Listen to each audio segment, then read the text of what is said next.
তো এই পর্বে আমি দেখাবো কিভাবে আপনি পাওয়ার পয়েন্ট স্লাইডে ভিডিও আনবেন এবং সেট করবেন।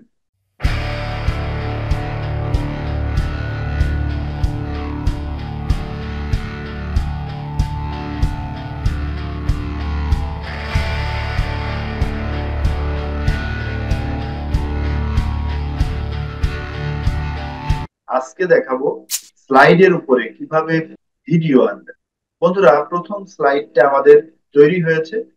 এখন পরবর্তী আরেকটি স্লাইড। তো আমরা এই যে প্রথম স্লাইডের নিচে একটা ক্লিক করলাম, এরপর আবার এই যে উপরে নিউ স্লাইড এখানে চলে যাচ্ছি। এরপর এখানে দেখুন ব্ল্যাঙ্ক, এখানে ক্লিক করুন।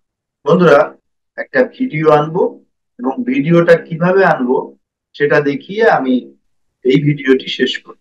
প্রাথমিক পর্যায়ের যে কাজ সেটা দেখাচ্ছি, প্রফেশনাল পর্যায়ের কাজ আমি পরবর্তীতে দেখাবো। যারা নতুন কন্টেন্ট ক্রিয়েটর বা নতুন টিচার তাদের জন্য আমি সহজভাবে দেখাচ্ছি। এখন আমি এটার উপরে একটা ভিডিও আনবো।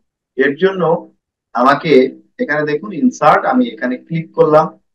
এরপর এখানে দেখুন অবজেক্ট, আমি এখানে এরপর এখানে দেখুন ক্রিয়েট ফ্রম ফাইল, এটা সিলেক্ট করলাম।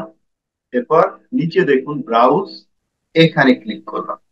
এখন যে ফোল্ডারে আমার ভিডিওটা রয়েছে, অর্থাৎ আগে থেকেই আমি ইউটিউব থেকে এই ভিডিওটা নামিয়েছি। এটা একটা কপিরাইট ফ্রি ভিডিও।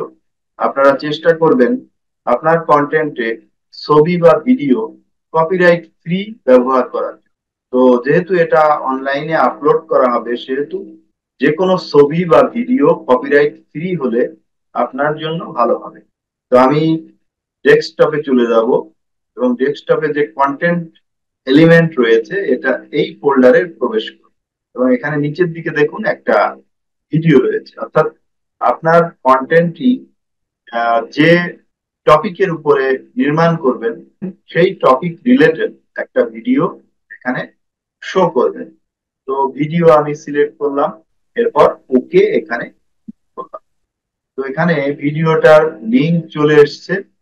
এরপর এখানে দেখুন ডিসপ্লে আইকন, আমি এখানে ক্লিক দিলাম।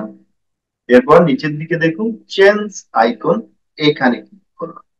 এখানে ওকে সিলেক্ট করলাম। তো বন্ধুরা, আমি আবার আপনাদেরকে দেখাচ্ছি এটা কিভাবে আনবে। এখানে দেখুন অবজেক্ট, এখানে ক্লিক করলাম। এরপর একটা পপ আপ উইন্ডো চলে এলো। এরপরে নিচের দিকে দেখুন ক্রিয়েট ফ্রম ফাইল, এটা সিলেক্ট করলাম। এরপরে এখানে দেখুন ব্রাউজ, এখানে ক্লিক করলাম। এরপরে আমার ভিডিওটা যে ফোল্ডারে রয়েছে সেই ফোল্ডারটি ওপেন করব। এরপর ডেস্কটপ, এটা সিলেক্ট করলাম।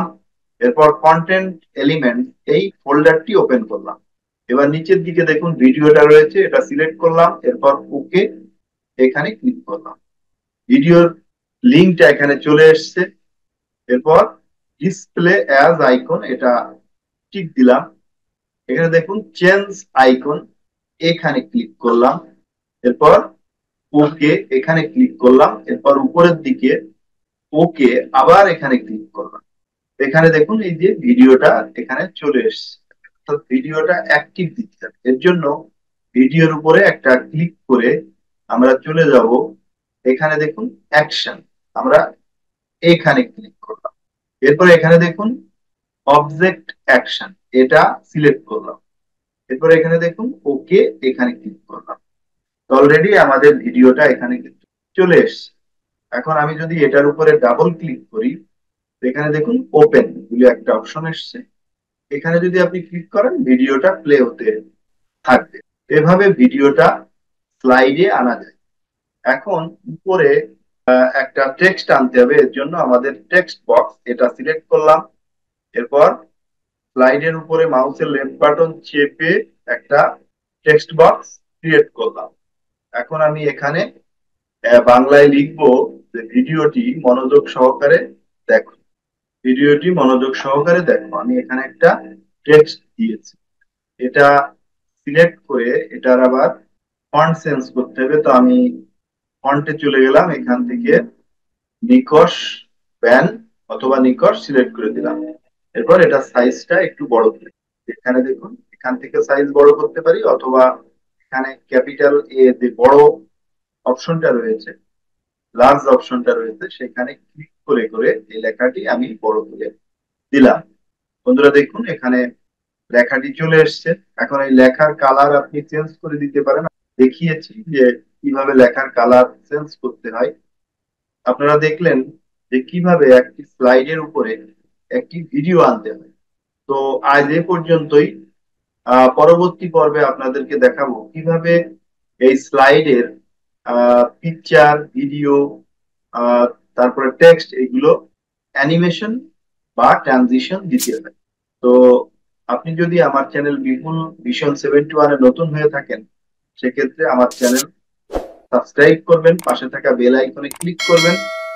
আপনি যদি ফেসবুক থেকে এই ভিডিওটি দেখেন, তাহলে অবশ্যই ফেসবুক ফলো করবেন। বন্ধুরা, আপনারা সবাই ভালো থাকুন, সুস্থ থাকুন।